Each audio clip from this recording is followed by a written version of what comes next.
This is how I used to look at the age of 15। But कैसे? क्या मेरे पास एकदम गोटेड जेनेटिक्स थे?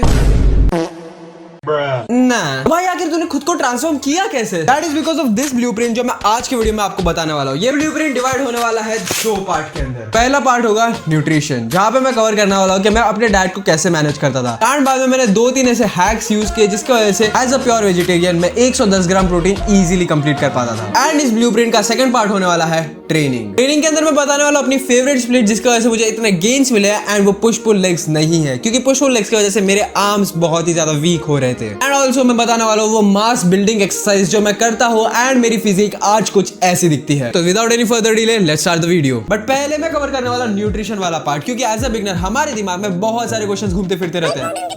मेंटेनेंस कैलोरीज कैसे कैलकुलेट करते हैं? फैट्स इंपॉर्टेंट है या नहीं है? मेरे भाई थोड़ा रिलैक्स कर ले। तुम्हें लगता है ये 18 साल का विवेक खुद से खाना बनाता था? नहीं, मैं बस ये 3 सिंपल न्यूट्रिशन स्ट्रेटजीज फॉलो करता था। पहला, good amount of protein. Protein आपकी टॉप प्रायोरिटी रहनी चाहिए। ऐसे सारे बॉडी बिल्डर्स प्रोटीन के लिए बावले नहीं रहते, क्योंकि जब भी आप जिम में अपने मसल्स की बैंडे बजाओगे उसके बाद वो प्रोटीन ही रहेगा जो आपको रिकवर करने में हेल्प करने वाला है। बट प्रोटीन बढ़ाए कैसे? Protein powder?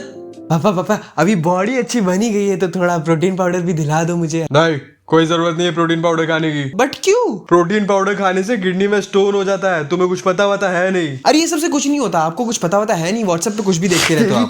सॉरी, नहीं। देखो, मैंने ये फिजिक बिना कोई प्रोटीन पाउडर के अचीव की थी एंड मैं एक प्योर वेजिटेरियन था। मैं अपने दिन का प्रोटीन इंटेक बस रियल फूड से कंप्लीट करता था। बहुत सिंपल है, क्योंकि मैं एक बल्क पे था तो मैं अपने मम्मी को बोल देता कि मम्मी जो भी क्वांटिटी आप बना रहे हो उसको थोड़ा सा ज्यादा कर दो। एंड उसके बाद मैं खुद से बहुत ही ज्यादा easy to make protein sources add कर देता था। जैसे कि चावल को मैं पेयर कर देता था सोयाबीन के साथ। उसके वजह से मुझे अच्छा खासा प्रोटीन भी मिल जाता था एंड मेरे कार्ब्स के अमाउंट भी कंप्लीट हो जाते थे। बाद में मैं सुबह एक बहुत ही ज्यादा easy to make high protein high calorie shake बना देता था, जिसकी वजह से मेरा दिन का आधा calorie and protein goal hit हो जाता था। वो शेक की रेसिपी मैं थर्ड स्ट्रैटेजी में बताने वाला हूँ। तो मेरे प्रोटीन के सोर्सेस कुछ ऐसे दिखते थे। सबसे पहले high protein and high calorie shake. Second number पे आता है सोयाबीन। थर्ड नंबर पे आता है डेयरी प्रोडक्ट्स लाइक पनीर, दूध, दही, बटर मिल्क, जो भी आपको पसंद है वो आपके डाइट में ऐड करते जाओ। फोर्थ सोर्स रहता था पल्सेस। मैं रात को सोने से पहले बहुत सारे पल्सेस भिगा के रख देता था, जैसे कि चने, राजमा, बड़े चने एंड थोड़े से मूंग फाइबर के लिए। उनको मैं ओवरनाइट रख देता था पानी सोक करने के लिए एंड अगले दिन उनका चाट बना के खाता था। तो बस मैं 5 सोर्सेस की वजह से दिन का ऑलमोस्ट 120 ग्राम प्रोटीन कंप्लीट कर देता था। अगर आपको जानना है कि वो डाइट प्लान कैसी दिखती थी तो सब्सक्राइब कर लो, क्योंकि नेक्स्ट वीडियो रहने वाली है on my full day of eating on a budget, जहां पे मैं 100 रुपए के अंदर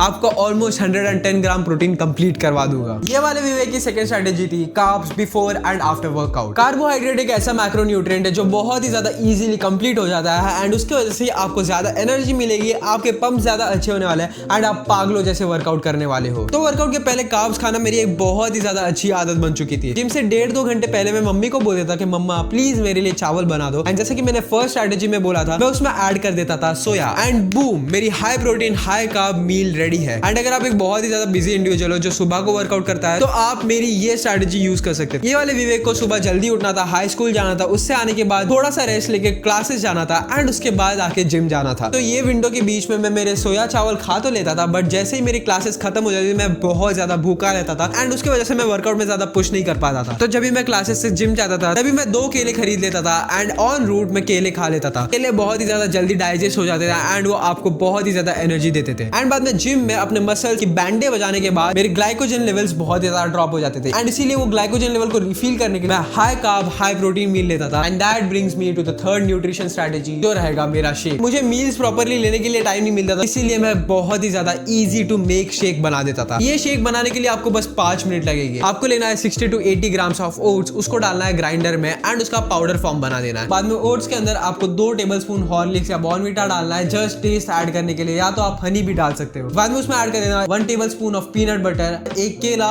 एंड 1 कप ऑफ मिल्क। उसको वापस एकदम अच्छे से ग्राइंड कर दो एंड आपका high carb high caloric high protein shake ready है बस 5 मिनट के अंदर। इसके मैक्रोस कुछ ऐसे दिखते हैं एंड आप इसको दिन में इजीली 2 बार पी के अपने कैलोरी गोल को कंप्लीट कर सकते हो। ये तीन स्ट्रेटजीज को मैं एकदम अच्छे से यूज करता था एंड उसकी वजह से मैं बहुत ही ज्यादा गेन्स नोटिस कर रहा था। बट अगर आप ये सब खाते रहोगे एंड वर्कआउट नहीं करोगे तो आपकी तोड़ निकल जाएगी एंड आप कुछ ऐसे दिखोगे। तो इसीलिए वर्कआउट बहुत ही ज्यादा इंपॉर्टेंट हो जाता है। आई नो आप में से बहुत से लोग push pull leg split follow करते हो एंड उसकी वजह से भाई मेरे गेन्स इतने अच्छे नहीं थे। मैंने बहुत सी स्प्लिट ट्राई कर रखी है, like upper body, lower body, push pull leg, Arnold split, but मेरी ये स्प्लिट मुझे बहुत ही ज्यादा पसंद है जो रहेगी मंडे को चेस्ट शोल्डर, ट्यूसडे को बैक, वेडनेसडे को आर्म्स, थर्सडे को लेग्स एंड बाद में मैं यही साइकिल को रिपीट करता रहता था। यस, मैं कोई भी रेस्ट डेज नहीं लेता था एंड नहीं लेता हूँ। मैं हफ्ते में 7 दिन ट्रेन करता था एंड मैं तभी रेस्ट लेता था जब भी मेरी बॉडी एक्चुअली में रेस्ट मांगती थी। आई नो साइंस बोलता है कि आपको हफ्ते में 1 डे के लिए रेस्ट लेना ही चाहिए, नहीं तो आपकी बॉडी डिग्रेड होती जाएगी। तो लगातार ये स्प्लिट करने के बाद भी मैं अपने बॉडी को कैसे ट्रांसफॉर्म कर पा रहा हूँ, क्योंकि मुझे अपने फटीग को मैनेज करना आता है। मैं इतने टाइम से अपने हर एक मसल ग्रुप के लिए बस 2 एक्सरसाइज के 2 सेट्स करते आ रहा हूँ एंड ये स्प्लिट की वजह से मुझे 3 डेज का रेस्ट डे मिल जाता था। बस इमेजिन करो, मंडे को मैंने चेस्ट एंड शोल्डर लगाया, ट्यूसडे, वेडनेसडे, थर्सडे को मैं अलग अलग मसल ग्रुप ट्रेन करूंगा एंड फ्राइडे को जब मुझे वापस अपने चेस्ट एंड शोल्डर्स को ट्रेन करने की बारी आएगी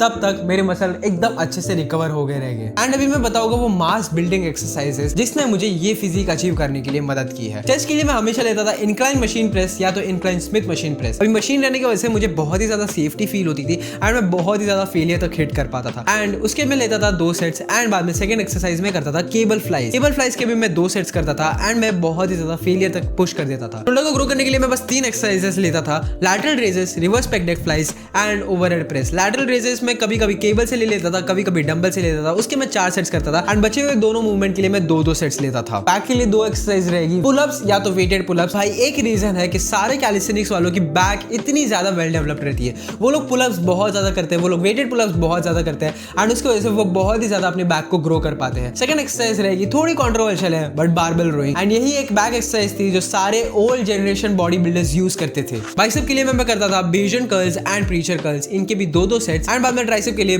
tricep rope push down and बाद में रोप स्कल क्रशर। बाई आती है लेग्स की जो ज्यादातर लोग स्किप कर देंगे, बट मैं करता था स्क्वाट्स के 2 सेट्स, लेग एक्सटेंशन के 2 सेट्स, हाफ रेजेस के 3 sets and lying leg curl के 2 सेट्स। मैं यही एक्सरसाइजेस करता था बट मैं कुछ ट्रेनिंग स्ट्रेटजीज यूज करता था जैसे कि ड्रॉप सेट। अभी ड्रॉप सेट एक ऐसा सेट रहता है जहां पे आप अपना फेलियर अचीव कर लेते हो एंड बाद में अपने वेट को कम करके आप थोड़ा सा और रेप्स निकालते हो। इसकी वजह से आप absolute close to failure train कर रहे हो एंड वो मुझे अश्योरिटी देता था कि मैं ज्यादातर गेन्स बना रहा हूँ। ऑब्वियसली ये वाले विवेक ने गलतियां भी बहुत सारी की है जो मैं आगे वाले वीडियोस में बताता रहूंगा, इसीलिए सब्सक्राइब कर दो एंड आज का वीडियो इधर ही खत्म कर देते हैं। अगर आपको वीडियो थोड़ा सा भी अच्छा लगा हो तो सब्सक्राइब बटन जरूर दबा देना क्योंकि हम लोग 2000 के बहुत ज्यादा करीब है। मैं आपको मिलता हूँ संडे को with my diet video. Until then piece.